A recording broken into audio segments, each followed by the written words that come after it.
All right, here we go. Monday morning, and this is my ride for the week.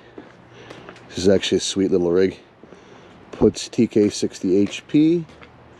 It's mounted on this little Isuzu NRR truck. A little bit underpowered, I will say that. But aside from that, this thing is great for bombing around the city. And I got the hoses laid out just the way that I like. I wrap them around the one side with the 2-inch hose. Wrap the 2.5-inch hose around the other side, and then buried underneath, God forbid I need to use them, I've got my 3-inch hoses, and I loop those all the way around. I keep those at the bottom because in this market we rarely ever use that size of line, so I keep the most commonly used stuff accessible and ready to go. Anyhow, let's go take a look at what we're going to pour today. Alright, so this is what we got. Topping floors for this radiant heat flooring. Nice little view from here. Not too shabby. Anyhow, we're going to pour this in SCC mix, self-consolidating concrete. Basically pours out like water. Goes down quick, goes down easy. Should be in and out of here in a couple hours. It's going to be a fair bit of line here. Thank God for 2-inch line on this one. We're winding our way up to the 3rd floor here, so. But yeah, this will be fun, mildly challenging. Nice little Monday morning warm up here. So of course, concrete's here at 8 o'clock. It's now 7:30, and I got to set up right where that lumber truck is. It's making a delivery for probably the next half hour. Yeah, that's where I got to set up. Typical Monday morning stuff. Anyhow, while we're kicking around here, maybe we'll go back and we'll talk about the pump a little bit. That'll be a good way to kill some time. That'll be fun. So what's special about this particular pump, the TK60HP, HP standing for high pressure, is it uses the 6-inch barrels, the same as the TK50 or TK40, but you can see down in there, right in there, it uses the same drive cylinders or diff cylinders as a TK70, and the same main hydraulic pump as well. So what you end up with is 1450 psi of pressure on the concrete. So it makes it a really good pump for shotcrete. I think the standard TK70 is rated at like 1150 psi. And you've also got to factor in that you're running a 7-inch barrel tapering down to a 5-inch outlet, which actually eats up some of your line pressure. It's not as efficient. Whereas this thing's got a 6-inch barrel, 5-inch outlet, less reduction, more pressure actually makes its way to the hose. So yeah, this thing is actually a really, really nice shotcrete pump. We've been super, super happy with it. So yeah, that's about all I have to say about this rig. One other cool thing about this pump, if you look really closely here, you can see these pins. So we've pinned it on all 4 corners. Tough to see here because of the hose. You can see a little better there. It's got the lifting points. So you pull out the 4 pins, and this pump unit can actually be flown off of the truck. And the idea is that if we have a shotcrete pool up on the roof of a high-rise, we could lift the pump off, drop it on the roof of the high-rise, and then feed the pump via crane and bucket and use the pump from the top level. So we actually have done a couple jobs where this was hoisted off and put onto a rail car, and they hauled it up the tracks to where they had to pour. We have not put it on a high-rise yet. We would still have to get engineered pick points, because if you actually lift it from those pink loops, which I was pointing out earlier, the rigging has a tendency to want to crush that canopy, so it's not ideal. But future modification to come. But that, yeah, it is a really handy feature. Same thing if you ever have to do any work on the pump or anything. We just pull the pump unit right off of the chassis, and everything is extremely easy to get at and accessible. So, cool stuff. Really good machine all around.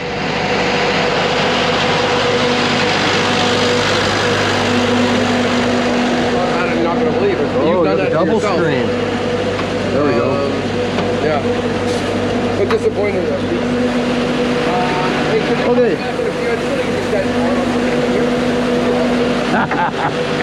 Hi, Derek. A little bit of water in the hose ahead of the primer.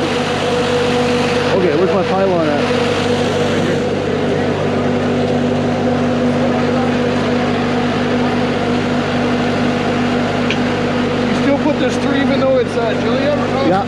Yeah? Yeah. Half a bucket, pancake batter. Oh, a little slower, a little slower. Little slower. Pancake batter consistency, a little slower. A little more. Okay, let's try that.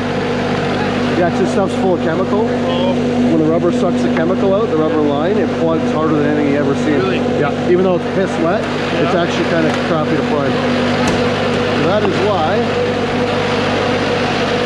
First, I take a couple strokes here out the end of the reducer, then I'll hook the line up.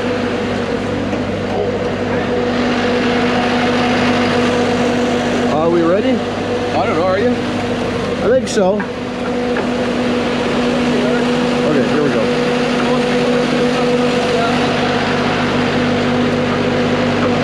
Get a little bit out of this reducer. It's going to suck the moisture out, just getting through the cylinders, through the elbows, through the tapers. So.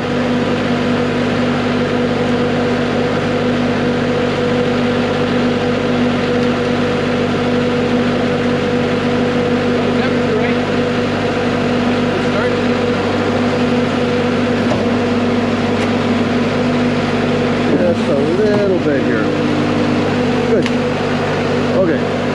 Couple strokes back. Perfect.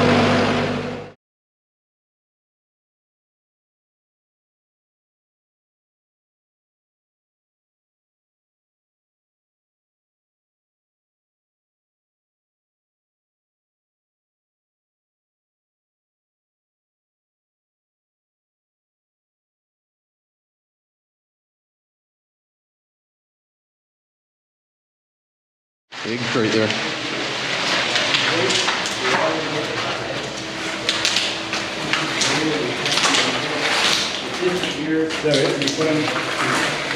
What? Well, I just don't want to get too much in here. Okay, that's good. That's good. I'm trying to avoid doing that. Sloppy.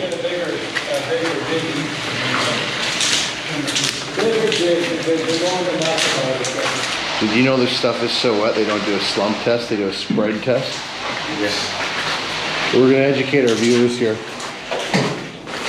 They measure how far it spreads out and it hits the ground rather than how far it drops. And the way they designed it, they had a chunk right in the middle where the beam was coming across. They had it like this for the slab. So they didn't have enough tension on it. And it's not 72 inches on. By the time you have the weight up there, gave it tension.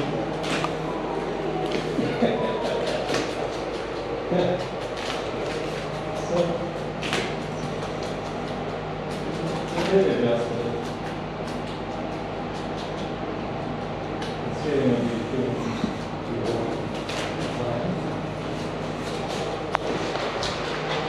landscape things, I'll do everything else.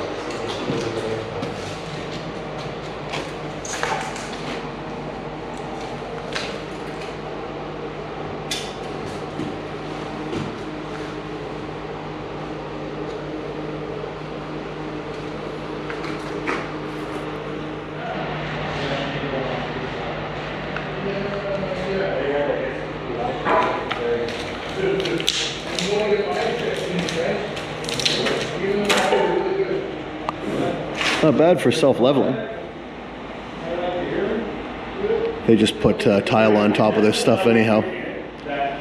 Still don't think it compares to a nice troweled out finish. But for tile it doesn't really matter, so looks pretty good. Alright, so here we are at job number 2. Didn't really get much footage of wrapping up at job number 1. It was a little hectic, a little go, go, go. So, what we've got here is just a little tiny architectural wall. But it is finish critical.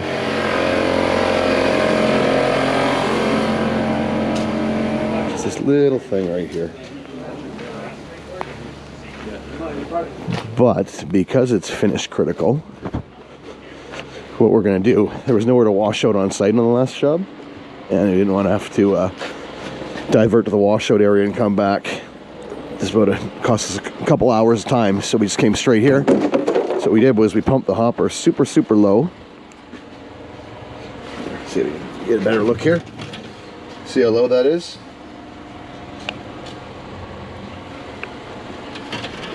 So there's next to nothing in there. So what we're gonna do, I've got my little vinyl spill pool up on the deck there. I'm gonna throw that underneath the pump, crack the hopper door, let all that stuff run out, give the barrels a quick little rinse into a bucket, into a pail, close her back up, and then we'll pump this job off. And then when I'm done, the stuff that's in my vinyl pool, because there's nowhere to wash out here, I will throw that back in the hopper and I'll take that with me to the washer. All right, so what I'm actually gonna do here, I'm just gonna drop the hopper into a bucket, and then I'll switch over to a new bucket, and I'll do a quick little rinse of the barrels into the bucket, and we should be ready to rock here.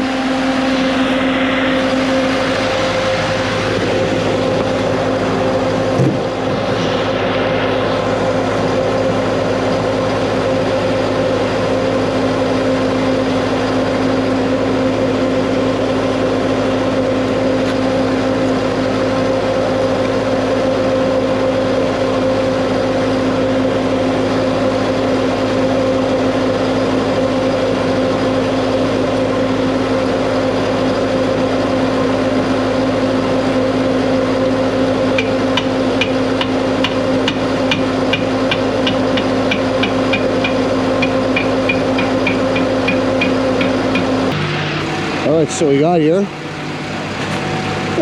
bucket and a half full of material. If you look at our hopper now,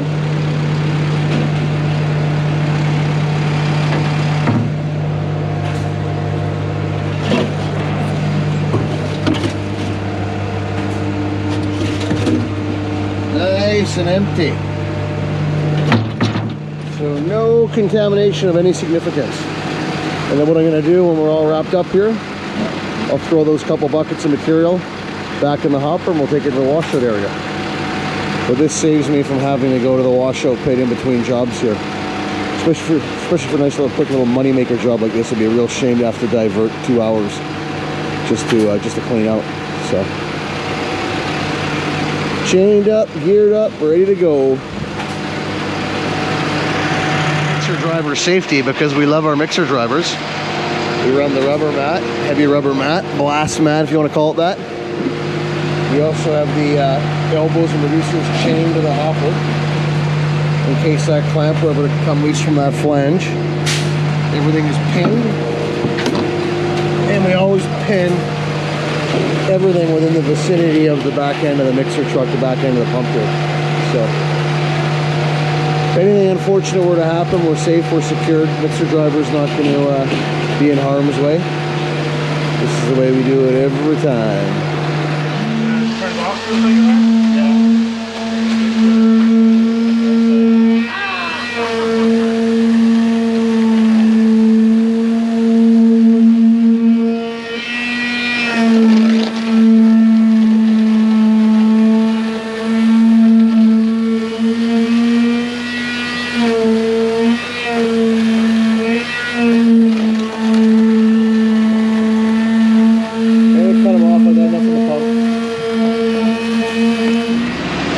So we're getting ready to pack up here. We had a really healthy dose of accelerator on this stuff. So what I'm going to do, I'm going to cycle this stuff around. I'm going to throw in some of this delay set product, which I'm keeping up here in my little handy dandy jug. So I'll sprinkle some from there into the hopper. And if you remember the start of the job, there's a couple buckets of concrete I dumped over the hopper. I'm going to throw those in too, and I'll blend it all around. And we'll have nice retarded concrete all through the barrels, S-tube, the whole deal. And then we'll have a leisurely drive to our washout area. No stress. Just plant the camera here and go through the whole ordeal.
all done, what I'm going to do here,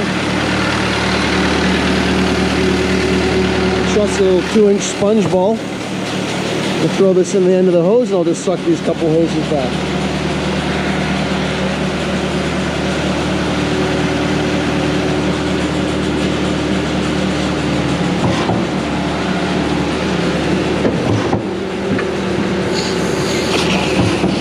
Goes.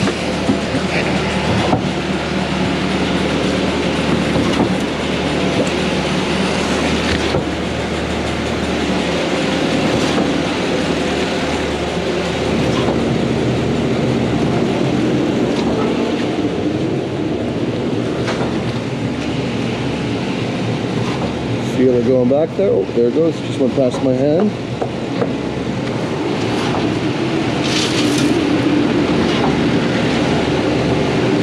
No looser yet.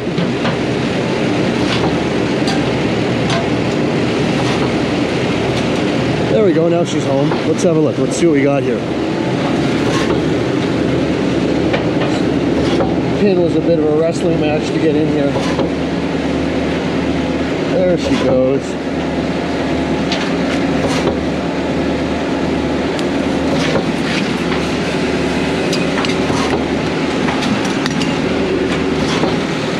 Boom, clean hose. That sponge ball will be sitting right at the end of this 2.5 to 3 taper. It's 3-inch to 2-inch, I should say.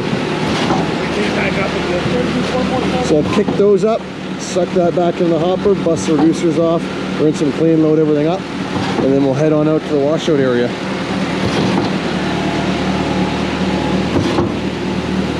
And of course I did my standard dusting of bentonite and bucket of dirt under the S-tube, so we'll go over that when we do our washout here. Alright, so here we are at the washout pit. What I'm going to do here, first thing I like to do is I'll knock that elbow down and I'll pump a couple strokes out and forward just to clear out anything that's sitting in the S-tube there. Then it makes it easier to rinse it out afterwards. So I'll just push this elbow down like so. Something like that. Do a couple strokes here forward. And let's see if my little sponge comes out of there. I kind of forgot about that guy.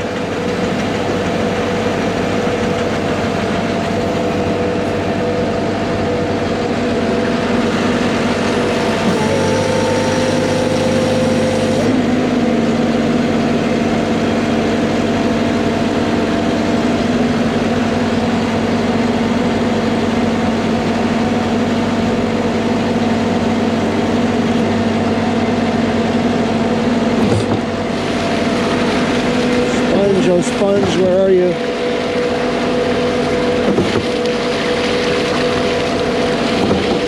Oh no. We may have lost our friend.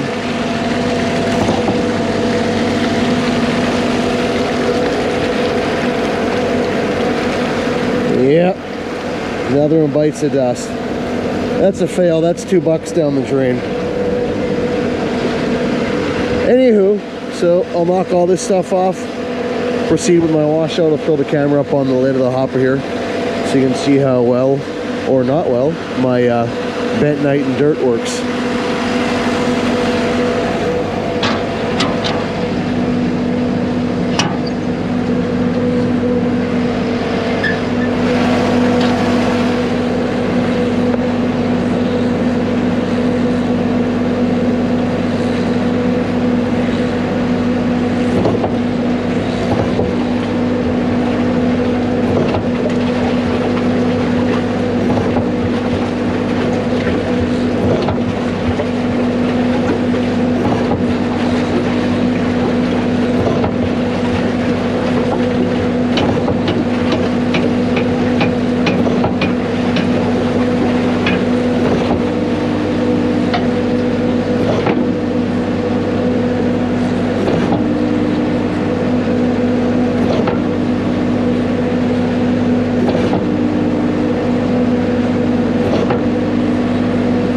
News and some bad news.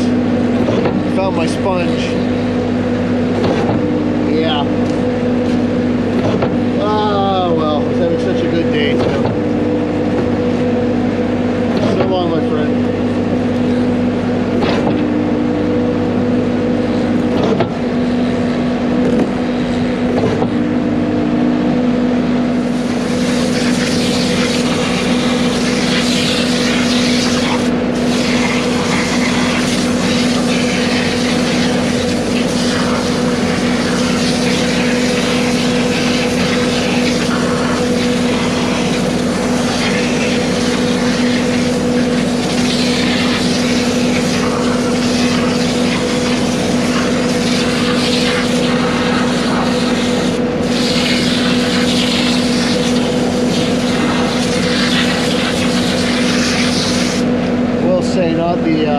most impressive water pressure on this pump, but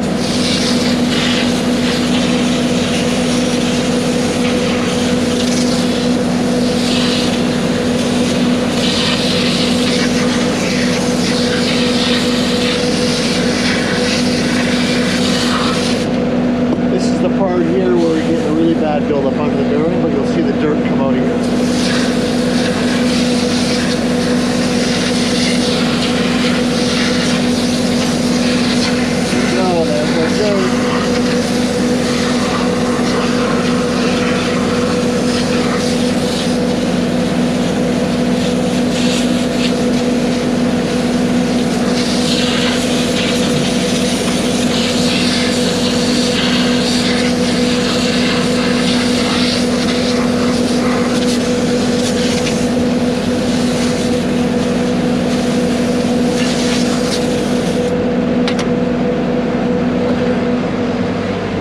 Anyhow, I'm sure you get the idea.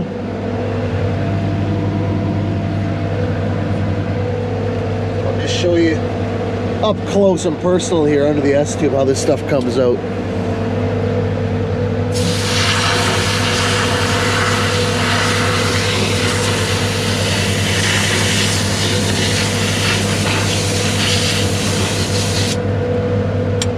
That's because I threw that dirt underneath there first thing in the morning. So anyhow, you get the idea.